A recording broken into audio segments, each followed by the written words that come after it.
नमस्कार साथियों, कैसे हो? कैसी चल रही है बच्चों पढ़ाई आपकी? उम्मीद है कि आप लगे हुए हैं।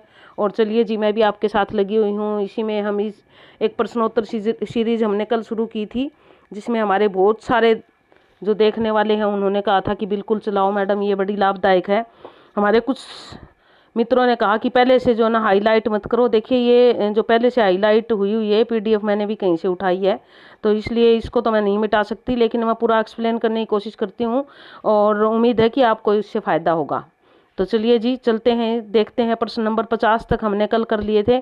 आज हमारा दूसरा लेक्चर और प्रश्न नंबर 51 है शुरू। देख लेते हैं इसको क्या दिया हुआ इसमें। इससे पहले हम आगे बढ़े, जल्दी से लाइक करो और अपने दोस्त मित्रों को सबको शेयर करवा दो, ताकि वो भी इसको देखें। शेयर करो फटाफट और लाइक करो। और चलिए, जो नए बंधु जुड़े हैं वो सब्सक्राइब करें।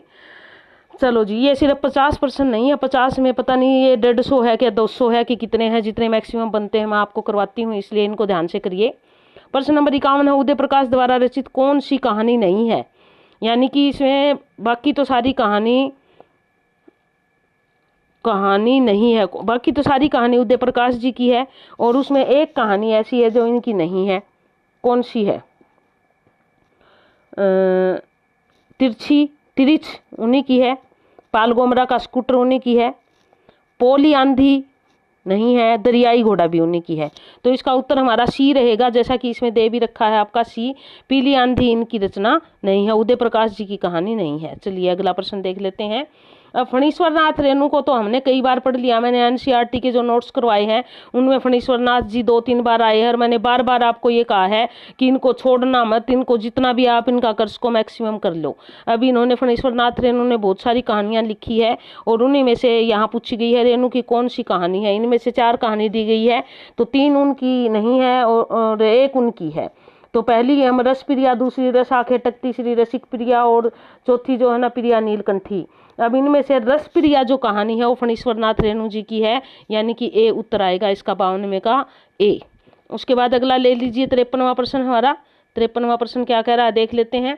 सांप्रदायिक बहुत ही इंपॉर्टेंट है बच्चों, ये बहुत ही ध्यान से करना आपने। ये बहुत बार पूछा जाता है हमारा ये वाला प्रश्न कि या तो ये पूछ लिया जाता है कि सांप्रदायिकता पर आधारित लिखा गया उपन्यास कौन सा है, या तो ये पूछ लिया जाता है, या ये 3-4 उपन्यास देके पूछ लिया जाता है कि कौन सा उपन्यास भारत पाक विभाजन पर आधारित है, या यूं पूछ लिया जाता है कि भीष्म साहनी का उपन्यास इनमें से कौन सा है। तो ये देखिए आप, तमस उपन्यास है ये, जो सांप्रदायिकता पर आधारित है, जो भारत पाकिस्तान का बंटवारा हुआ था उस समय की त्रासदी इसमें दिखाई गई है।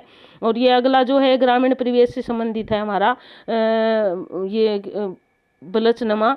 और उसके बाद ये अपने अपने अजनबी, ये भी कुछ इसी प्रकार का बूंद और सागर जो है एक गांव की और शहर की कहानी है। उसके बाद जो है ना अगला 54वां प्रश्न देख लेते हैं हम। इसमें क्या है, निम्न में कौन उपन्यास एवं उपन्यासकार का युग्म सही नहीं है? यानी कि जो जोड़ा बनाया गया है इसमें एक सही नहीं है।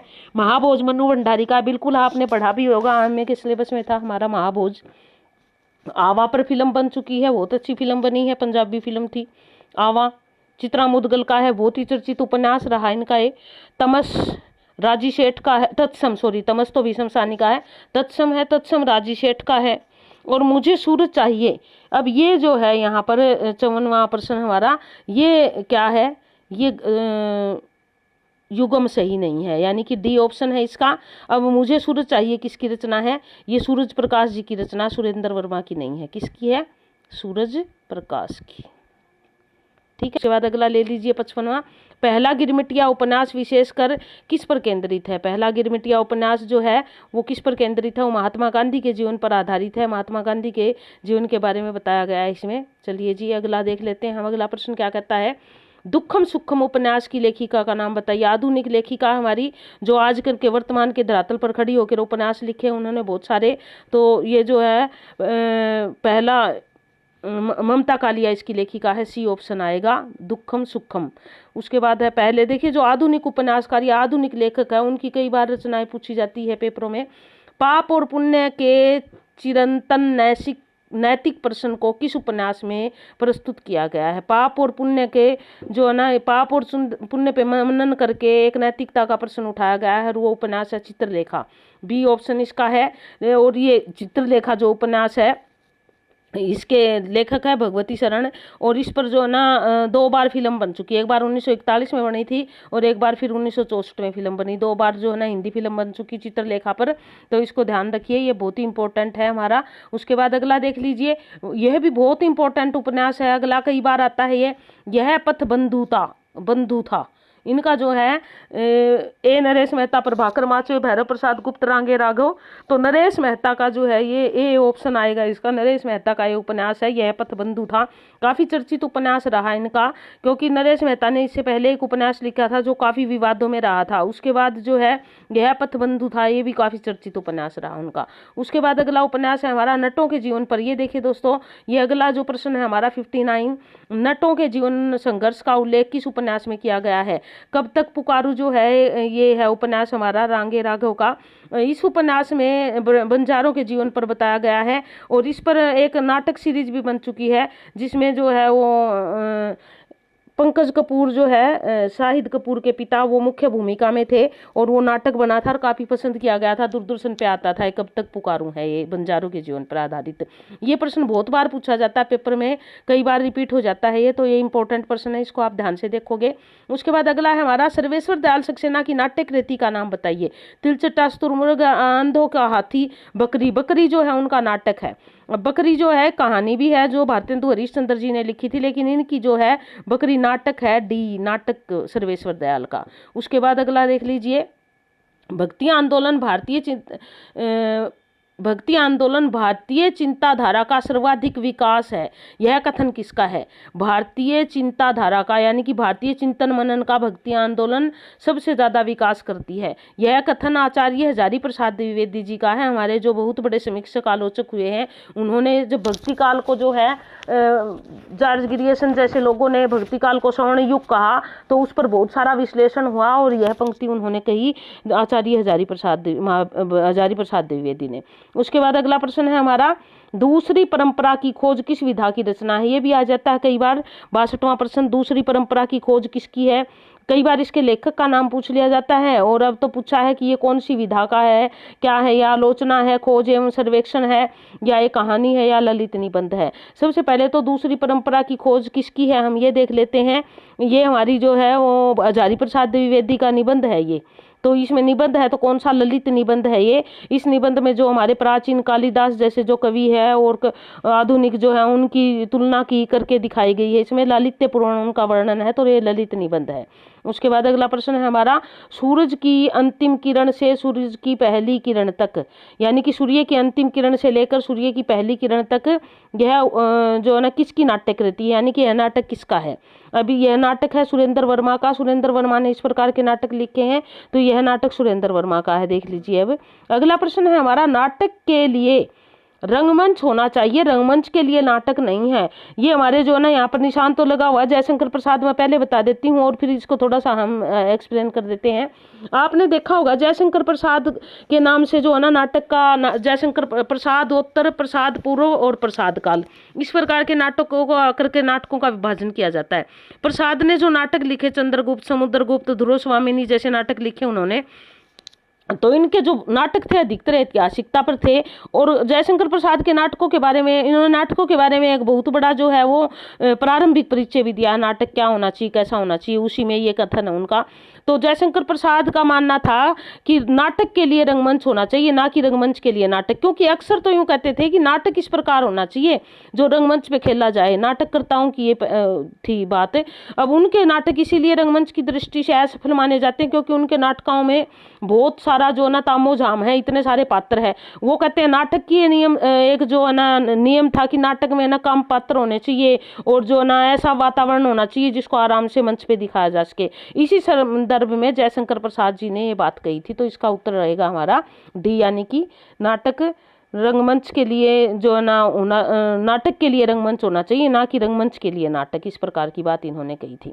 उसके बाद मध्यम वर्गीय वर्ग की पारिवारिक समस्या को दर्शाने वाला नाटक कौन है? आधे अधूरे। आधे अधूरे क्या है नाटक? हमने ये भी हमें के सिलेबस में था। उसमें क्या है एक व्यक्ति है जो पूरा बनने की कोशिश करता है, वो अपनी पत्नी को छोड़ के दूसरी औरतों में जो है ना अपना पूरापन ढूंढता है, और वहाँ उसकी पत्नी जो है महेंद्र, और वो याद आए हो तो आपको पात्र, वो अपनी पत्नी को छोड़कर दूसरी पत्नी औरतों में ढूंढता है, और उसकी पत्नी अपने पति को छोड़कर दूसरे पुरुषों में जो है ना अपना पूर्णता को ढूंढती है। तो इस प्रकार का कशमकश है, बाहर से कुछ दिखता है अंदर कुछ दिखता है, इसी प्रकार का नाटक है। मध्यम वर्ग की पारिवारिक समस्या को दिखाता हुआ नाटक है ये हमारा आधे अधूरे। उसके बाद अगला प्रश्न है हमारा, देश विभाजन की त्रासदी किस उपन्यास में वर्णित है। अब यहाँ पर देखिए, देश विभाजन की बात राग दरबारी गबन में, राग दरबारी में भी नहीं है, गबन में भी नहीं है, इन्हीं हथियारों में भी नहीं है। अब यहाँ ये जो इन्हीं हथियार है, ये तो जो है आज के युवा वर्ग की त्रासदी को दिखाता है, और गबन जो है वो एक आदमी, ये प्रेमचंद जी का है, और इसमें जो एक आदमी अपनी पत्नी को खुश करने के लिए किस प्रकार अपने ही ऑफिस में गबन कर लेता है। और राग दरबारी नाटक जो है ये भी काफ़ी फेमस नाटक है हमारा, लेकिन ये देश विभाजन की त्रासदी पर नहीं, झूठा सच जो है ये हमारा देश विभाजन की त्रासदी पर आधारित नाटक है। उसके बाद देख लीजिए अगला प्रश्न है हमारा 64वां प्रश्न, सॉरी 67वां प्रश्न है। इसमें निम्न में से मनोवैज्ञानिक उपन्यास किसे कहा जाता है। अगर आपने उपन्यास के बारे में थोड़ा सा पढ़ा है तो मनोवैज्ञानिक उपन्यासों की श्रेणी में हमारे नाम जो ना जनेंद्र इलाचंद्र जोशी और अज्ञेय का आता है। इन्होंने मनोवैज्ञानिक उपन्यास लिखे। जनेंद्र जी ने जो ना महिला प्रधान उपन्यास लिखे हैं, उनको काफ़ी सारे महिलाओं जैसे सुनीता कल्याणी जैसे नाम दिए इन्होंने। इलाचंद्र जोशी ने भी जहाज का पंछी जैसा मनोवैज्ञानिक उपन्यास लिखा है। अज्ञेय ने भी जो है वो, इनका उपन्यास भी जो ना मनोवैज्ञानिक उपन्यास है और काफ़ी चर्चित रहे हैं अज्ञेय के उपन्यास भी। तो ये तीनों ही राइटर जो है, ये लेखक मनोवैज्ञानिक उपन्यासकार कहे जाते हैं। तो ये प्रश्न हमारा बदल गया है, निम्न में से मनोवैज्ञानिक उपन्यास किसे कहा जा सकता है, किसे नहीं आएगा यहाँ पे, तभी हमारा ये प्रश्न पूरा बनेगा, और फिर आ जाएगा इसका उत्तर डी, मनोहर श्याम जोशी को नहीं कहा जा सकता, क्योंकि मनोहर श्याम जोशी मनोवैज्ञानिक उपन्यासकार नहीं है, बाकी तीनों मनोवैज्ञानिक उपन्यासकार हैं। उसके बाद अगला प्रश्न है हमारा, निम्न में से दलित आत्मकथा नहीं है। अपने अपने पिंजरे, जूठन, तिरस्कार, मेरी असफलताएं। ये देखिए, अपने अपने पिंजरे भी दलितों के बारे में है, जूठन भी दलितों के बारे में है, तिरस्कृत भी, ये भी जो है ना अस्पृश्य समस्या के बारे में है। मेरी असफलताएं जो है ये एक आत्मकथा है। ये क्या है, ये दलित आत्मकथा नहीं है, ये एक सामान्य बात है, ये दलितों के बारे में नहीं है, तो ये डी उत्तर इसका आएगा। उसके बाद अगला है हमारा 68 के बाद 69, निम्न में से कौन सा रेखाचित्र विधा में नहीं आता। संस्मरण और रेखाचित्र जो है एक दूसरे के पूरक से माने जाते हैं। अब यहाँ पर बात पूछी गई है रेखा चित्र की। स्मृति की रेखाएं, पुरानी स्मृतियां, क्षण बोले कण मुस्काए, कंठ गुलाब, कठ गुलाब नहीं है, कंठ गुलाब है ये। यानी कि ये इनमें से क्षण बोले कण मुस्काए ये भी जो न रेखा चित्र है, पुरानी स्मृतियां भी रेखा चित्र है, रेखाएं बोल उठी इसमें ए आएगा, कंठ गुलाब ये आता है, ये हमारा रेखा चित्र विधा में नहीं आता। उसके बाद है अगला, अल्मोड़े का बाजार किस विधा की रचना है। रिपोर्टाज है ये रिपोर्टाज के बारे में आपने अगर पढ़ा होगा तो थोड़ा सा जानते होंगे। रिपोर्टाज एक रिपोर्ट की तरह होता है, और जिस प्रकार जो है ना एक पत्रकार कहीं जाके रिपोर्ट करता है, उसी प्रकार उसी विधा में रिपोर्टाज भी लिखे जाते हैं। तो अल्मोड़े का बाजार का जो है वो आंखों देखे हाल का जैसा वर्णन हो, कुछ इस प्रकार का वर्णन है, तो बी आएगा, रिपोर्टाज है ये। उसके बाद अगला हमारा अर्ध कथानक किस, बहुत इंपॉर्टेंट है दोस्तों, कई बार आता है। अर्ध कथानक जो है वो किस विधा की रचना है, 71वां प्रश्न हमारा। ये एक आत्मकथा है अर्ध कथानक, यानी कि सी उत्तर आएगा इसका। उसके बाद अगला है हमारा 72वां प्रश्न, निम्न में से किस पत्रिका से संबंधित साहित्यकार नहीं है। यानी कि जो पत्रिका है उससे संबंधित नहीं है। एक इसमें ऑप्शन सही नहीं है हमारा। नया ज्ञानोदय रविंद्र कालिया की, पहल ज्ञान रंजन की है, तदभव अखिलेश की है, दस्तावेज रामचंद्र तिवारी की नहीं है, यानी कि इसका ऑप्शन हमारा रहेगा डी, दस्तावेज ये आएगी, डी ऑप्शन इसका। उसके बाद 73वां प्रश्न हमारा, लक्ष्मीपुरा किस विधा की रचना है। लक्ष्मीपुरा भी जो नया यूं कहिए कि हिंदी साहित्य का पहला रिपोर्टाज भी कहते हैं इसको, लक्ष्मीपुरा को, ये रिपोर्टाज है सी। उसके बाद अगला देख लीजिए, वागर्थ पत्रिका कहाँ से निकलती थी। अधिकतर पत्रिकाएं जो है हमारी कोलकाता से निकलने वाली थी, तो वागर्थ भी पत्रिका कोलकाता से ही निकलती थी।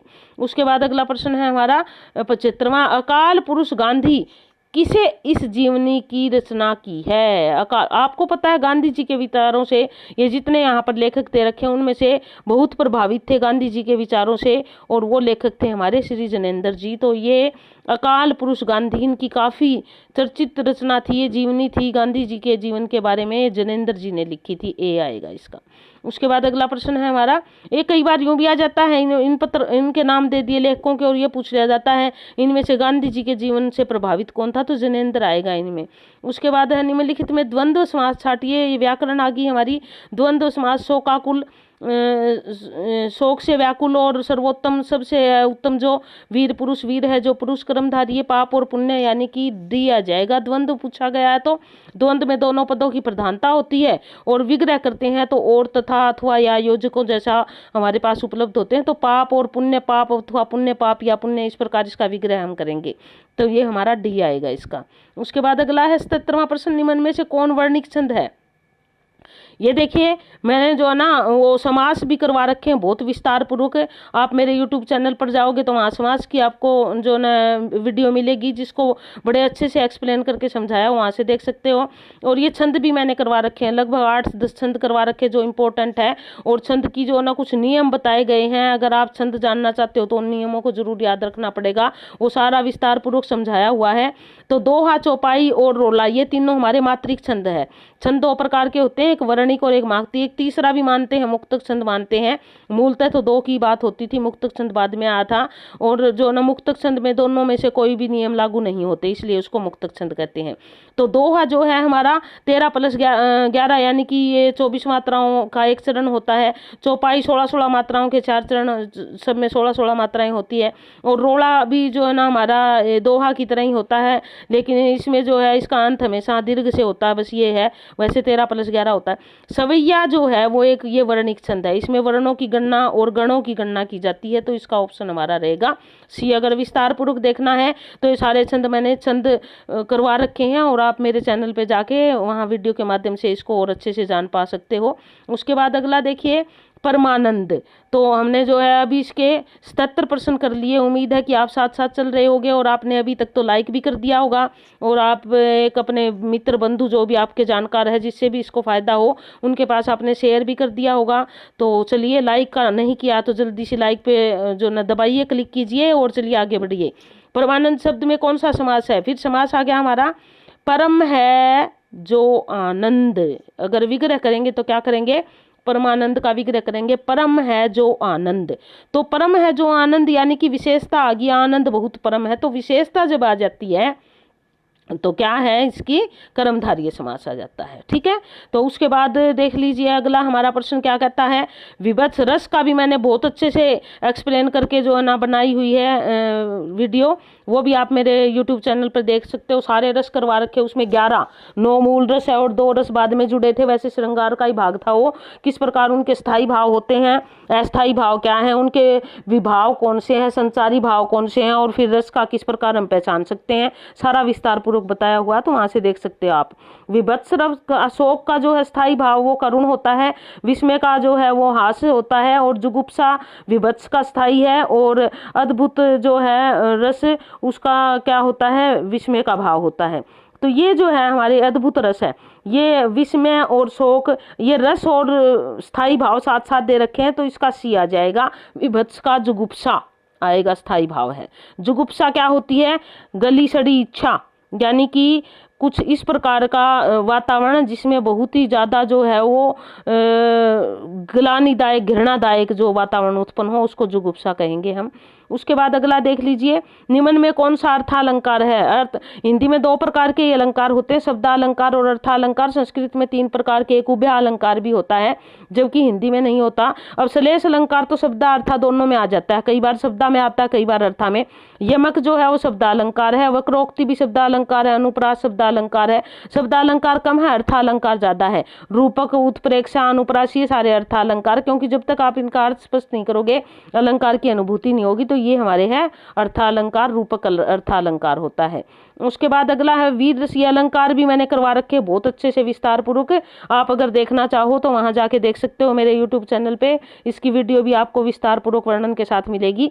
वीर रस का स्थायी भाव क्या है, वीर रस का स्थायी भाव होता है उत्साह है। अब जो भयानक रस, जो करुण रस है उसका शोक, भयानक रस का भय और शांत रस का निर्वेद है। उत्साह जो है वो वीर रस का स्थायी भाव है। तो उसके बाद आगे देख लीजिए, समरस थे जड़ या चेतन, सुंदर साकार बना था, चेतनता एक विलसती आनंद अखंड घना था। ये पंक्तियां, इस पंक्तियों में कौन सा रस है? समरस थे जड़ या चेतन, सुंदर साकार बना था। चेतन और जड़ कोई भी हो, दोनों एक ही बराबर जो है आनंद से भरे हुए थे, सुंदर साकार बना था। और यह जो ना एक सुंदर और साकार सा सपना होता हुआ दिखता, चेतनता एक विलसती आनंद अखंड घना था। सामान्य बातों का जिक्र किया गया है इसमें, और जब सामान्य बातों का जिक्र आता है तो हमारा क्या आता है? शांत रस, निर्वेद का भाव होता है। निर्वेद का भाव होता है तो शांत रस होता है, ये आ जाएगा हमारा। उसके बाद अगला देख लीजिए, रस छांटने के लिए आपको चाहे टूटी फूटी करनी आए, व्याख्या आनी चाहिए तभी रस छांट पाओगे आप, अन्यथा मुश्किल हो जाएगा। पंचवटी शब्द में कौन सा समास है? अब पंचवटी शब्द जिसका प्रथम पद जो है वो क्या होता है? अब समास का मैंने अच्छे से बिल्कुल पहचानने के लिए बहुत अच्छे से वहां पर विस्तार पूर्वक वर्णन किया हुआ है, ताकि आप अच्छे से पहचान पाओ कि समास कैसे पहचानते हैं। तो पंचवटी में इसका जिस समस्त पद का पहला पद जो होता है वो संख्यावाचक होता है, उसको क्या कहते हैं? हम उसको द्विगु समास कहते हैं। अब यहाँ पर पंचवटी अगर विग्रह करें तो समूह या समाहार आता है। अब इसका विग्रह करें तो 5 वटों का समाहार या 5 वटी का समूह है। वट मतलब वृक्षों का, तो इसमें क्या आ जाएगा?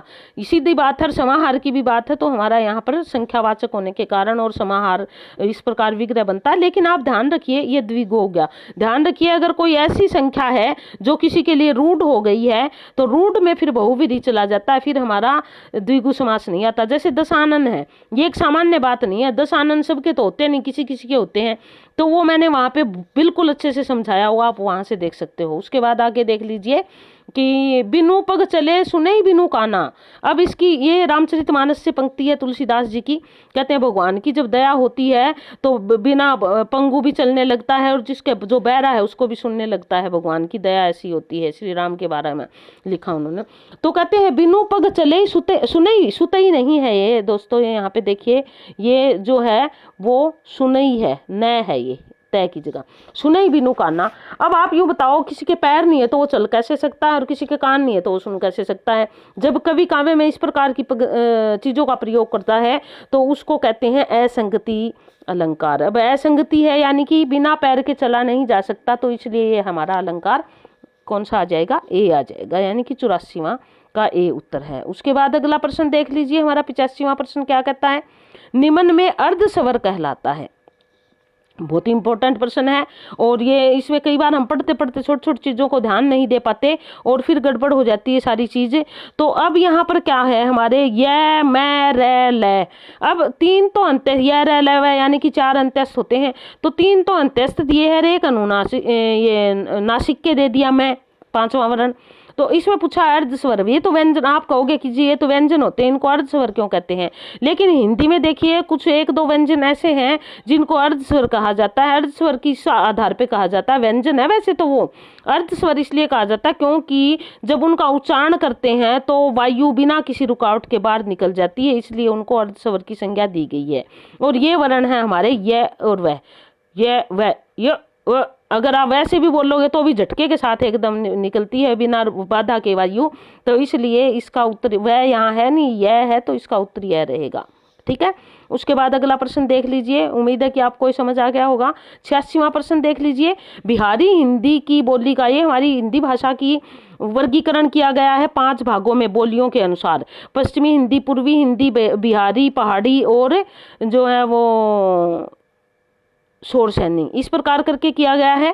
तो अब देखिए बिहारी हिंदी की बोली शोर सैनी के अनुसार ही किया गया, सॉरी ये चारों, पश्चिमी हिंदी, पूर्वी हिंदी, पहाड़ी हिंदी, बिहारी हिंदी, और एक हमारी रहेगी, कौन सी रहेगी भाई, एक खड़ी बोली। तो ये सारी रहेगी हमारी। तो इस प्रकार देखिए अब यहाँ पर इसमें बिहारी हिंदी की बोली का नाम क्या है? बिहारी की बोली का नाम मगही, बघेली, छत्तीसगढ़ी, बुंदेली तो नहीं है, तो ए आ जाएगा 86वें का हमारा, मग ही है बिहारी की। ये बोलियों का चैप्टर भी मैंने बहुत अच्छे से करवा रखा, बिल्कुल विस्तार पूर्वक पूरी हिंदी भाषा का विकास समझाया हुआ है। 18 बोलियों को किस प्रकार वर्गीकृत किया गया है वो सारा कुछ समझा रखा है, आप मेरे चैनल पे जाके देख सकते हो। उसके बाद है पश्चिमी हिंदी में कौन बोली है, यानी कि पश्चिमी हिंदी की कौन सी बोली है इसमें? पश्चिमी हिंदी की मगही, मैथिली, अवधी ये तो नहीं है। पश्चिमी हिंदी की कन्नौजी है, बी आ जाएगा इसमें। उसके बाद पश्चिमी हिंदी में 5 बोलियां हैं, पूर्वी हिंदी में 3 है, बिहारी में 3 है, पहाड़ी में भी 3 है। उसके बाद अगला देख लीजिए हमारा, राजभाषा आयोग के प्रथम अध्यक्ष कौन थे? बहुत ही इंपॉर्टेंट प्रश्न है, कई बार आ जाता है प्रथम अध्यक्ष, और यहाँ पर दोनों मिलते जुलते नाम दे रखे हैं, बाल गंगाधर तिलक मुंशी आयंगर और बाल गंगाधर केर और काका साहेब कालेलकर। ये सारे लोग जो है वो भाषा संबंधी कोई ना कोई किसी आंदोलन से या किसी आयोग से जुड़े हुए थे, लेकिन राजभाषा आयोग के प्रथम अध्यक्ष का नाम बाल गंगाधर खेर था। सी आएगा इसका ऑप्शन, सी सही है। उसके बाद अगला देख लीजिए 89वां प्रश्न, संविधान के किस अनुच्छेद के अंतर्गत हिंदी को संघ की राजभाषा का दर्जा दिया गया है? अब 14 सितंबर 1949 को हिंदी को राजभाषा जो है स्वीकृत कर लिया गया था, और फिर जो 8वीं अनुसूची के अंदर हमारे 343 से लेकर 351 तक के अनुच्छेद है वो सारे भाषाओं से संबंधित है। अलग अलग राज्यों की भाषा किस प्रकार होगी, पहली भाषा कौन सी होगी, दूसरी कौन सी होगी, फलानी ढिमकानी, ऐसे ऐसे करके सारा कुछ विस्तार पूर्वक वर्णन है। अनुसूची 8वीं है और अनुच्छेद 343 से लेकर 351 तक है, ध्यान देना आप। लेकिन जब हिंदी को संघ की राजभाषा का दर्जा दिया गया है वो अनुच्छेद 343 है, ये आएगा हमारा ए इसका, ठीक है। उसके बाद देखिए अगला है हमारा, ये सारा विस्तार पूर्वक मैंने हिंदी भाषा का विकास जो है उसमें समझाया हुआ है। भाषा की सार्थकता लघुत्तम, सार्थक लघुत्तम इकाई है। यहाँ पर भाषा की सार्थक लघुत्तम इकाई पूछी गई है, ये प्रश्न हमारे लिए काफी इंपॉर्टेंट बन जाता है। अब यहाँ पर सार्थक लघुत्तम इकाई क्या होती है? अगर सार्थक ना आता, मान लो सीधा आता कि भाषा की लघुत्तम इकाई क्या है, तो शायद आप कह देते वर्ण, लेकिन यहाँ सार्थक पूछा, वर्ण सार्थक नहीं होते अपने आप में, सार्थक कौन होता है? शब्द होता है, तो इसलिए ए आएगा यहाँ पे। 90 का क्या है? ए है। पद क्या होता है? उसी शब्द को जब हम वाक्य में शामिल कर देते हैं तो पद हो जाता है। जो उनका उच्चारण जो बोलते हैं हम वर्णों को, उनको हम ध्वनि कहते हैं। और वाक्य तो आप जानते ही हो, वाक्य शब्दों का मेल से जो है ना, जिसमें कम से कम एक कर्ता और एक क्रिया जरूर होनी चाहिए हमारा कोई भी वाक्य बनाने के लिए, या एक कर्म और एक क्रिया जरूर होनी चाहिए, तब हमारा वाक्य बन जाता है। तो इस प्रकार जो है, अगला प्रश्न देख लीजिए। अगला प्रश्न हमारा, महाप्राण ध्वनियां व्यंजन वर्ग में किससे संबंधित है? अल्पप्राण और महाप्राण 2 प्रकार की ध्वनियां होती है। ये मैंने एक वर्ण का चैप्टर कराया था आपको, इसी का व्याकरण का, और उस चैप्टर में मैंने करवाई थी अल्पप्राण महाप्राण। घोष है, घोष कौन कौन सी होती है, तो ये उसी के अंतर्गत है, ये देख सकते हो आप विस्तार पूर्वक। दूसरा और चौथा वर्ण जो होता है वो महाप्राण ध्वनियां, जिसमें मतलब ज्यादा सांस लगती है, उसको महाप्राण कहते हैं। पहला, तीसरा और 5वां अल्पप्राण में आता है, दूसरा और चौथा महाप्राण में आता है, तो सी ऑप्शन रहेगा इसका। उसके बाद अगला प्रश्न है हमारा 92वां प्रश्न, ब्रज भाषा का क्षेत्र कौन सा है? यानी कि ब्रज भाषा कहाँ बोली जाती है? धौलपुर में भी बोली जाती है, मथुरा आगरा, कौन सा नहीं है भाई इसका?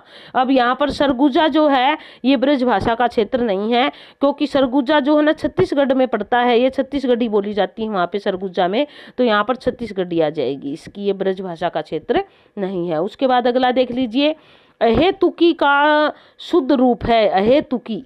ये पर आप पढ़ने में ही आपको थोड़ा सा अजीब सा लग रहा होगा, अहेतुकी नहीं होता, अहेतुकी होता है, अहेतुकी, हई यानी कि बी आएगा। अगर हम उच्चारण ठीक करते हैं तो इसको भी हम सही से पहचान पाएंगे। अहेतुकी, जैसे वैदेही होता है, वेदेही नहीं होता, इसी प्रकार ये भी अहेतुकी होता है, अहेतुकी नहीं होता। तो ये हमारा आ जाएगा बी ऑप्शन, इसका सही रहेगा। उसके बाद अगला है, किस शब्द में आ उपसर्ग नहीं है? यानी कि हमारे 3 शब्द ऐसे हैं जो आ उपसर्ग, आ जन्म, आ प्लस जन्म हो गया, आगमन, आ प्लस गमन इसमें भी हो गया, आकर्षण, आ प्लस कर्षक, आकर्षक, ठीक है ये भी, आदरणीय। अगर हम यहाँ से आ निकाल देते हैं और प्लस, ये एक यही तरीका है उपसर्ग को ठीक से जानने का, प्लस अगर देखते हैं तो हमारा क्या आ जाएगा? दरणीय। दरणीय तो कोई सार्थक शब्द नहीं है, गलत है ये, तो इसलिए हमें पता चल जाता है कि ये उपसर्ग इसमें नहीं है, तो इसका ऑप्शन रहेगा हमारा डी, ठीक है। उसके बाद अगला देख लीजिए संधि आ गई हमारी, बहुत इंपॉर्टेंट टॉपिक है। संधि मैंने बहुत विस्तार पूर्वक करवाई हुई है, उपसर्ग का चैप्टर भी मैंने डाला हुआ है, उसमें भी मैंने एक्सप्लेन किए हुए कि उपसर्ग कैसे छाटोगे आप। और संधि का तो बहुत ही अच्छे से जो न तीनों संधियों को, स्वर व्यंजन और विसर्ग संधि को ट्रिक के साथ बताया हुआ है। आप मेरे चैनल पे जाके देख सकते हो। उम्मीद है आपने देखी भी होगी शायद, और आपको उससे फायदा हुआ होगा। जिसने नहीं देखी वो देख सकते, क्योंकि संधि के 2-3 प्रश्न आ जाते हैं अक्सर। तो ये जगन्नाथ में कौन सी संधि है? एक व्यंजन संधि है, ये तो ठीक है। व्यंजन बनती कैसे है? व्यंजन में कोई स्वर या व्यंजन मिल जाता है तो बनती है। तो इसको देखें हम, जगत प्लस नाथ, ठीक है। तो अब या ना, ये सॉरी नाथ आएगा, थान लिख दिया मैंने, ये नाथ। तो ये तय के बाद यदि 5वीं वर्ण आ जाता है तो तय नय में सामने वाले 5वें में परिवर्तित है, तो तय नय में बदल गया। तय थ द ध न अपनी ही जाति के 5वें में बदल जाता है। तो तय अपनी जाति का 5वां कौन सा है? नय है। तो इसमें क्या हमारा एक नय और आ जाएगा और जगन्नाथ बन गया इस प्रकार। तो इस तरह से जो है ये हमारी व्यंजन संधि बनती है, जगन्नाथ। उसके बाद अगला देखिए, उद्योग का संधि क्या होगा? उत प्लस योग। तय जो है इसमें यदि अंत्यस्थ वर्ण मिल जाए या तीसरा चौथा वर्ण मिल जाए तो वो जो है किस में बदल जाता है? दय में बदल जाता है। तो तय जो है वो दय में बदल गया। यहाँ पे उद्योग को यदि आप खोल के लिखोगे तो ऐसे बनेगा उद्योग।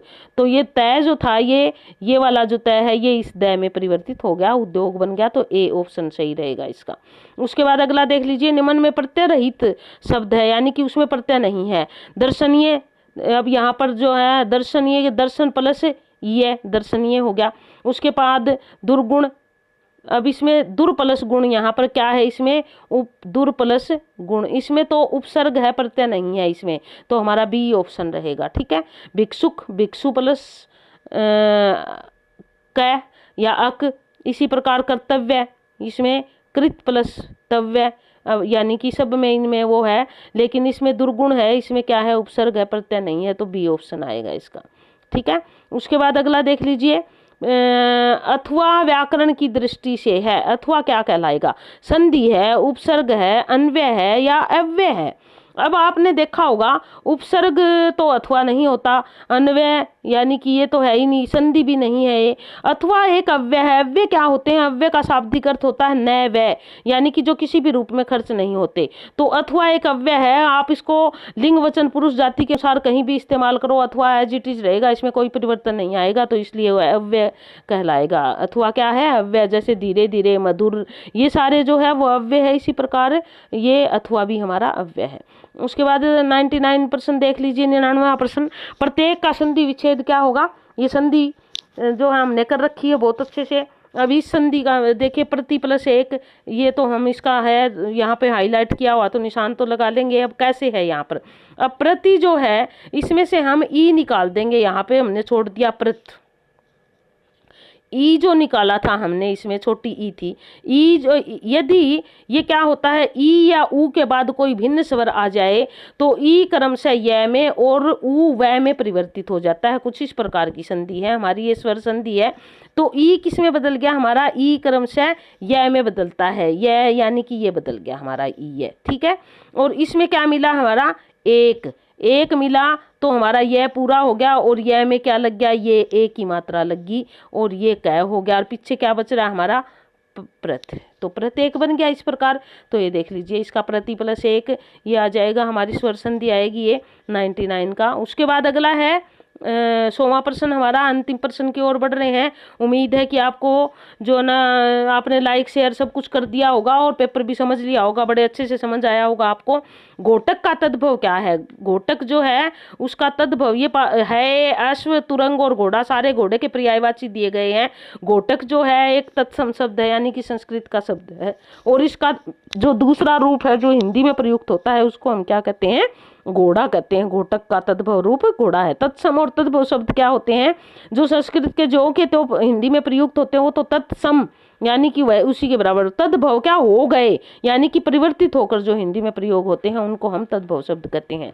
तो इस प्रकार ये हमारा 50 प्रश्नों का जो है एक सीरीज, जो हम एक सीरीज शुरू की हमने, उसमें से ये दूसरा चैप्टर हमारा पूर्ण हुआ। उम्मीद है आपको पसंद आया होगा और आपने अभी तक शेयर और लाइक कर दिया होगा। देखने के लिए आपका बहुत बहुत धन्यवाद। देखते रहिए और तैयारी करते रहिए।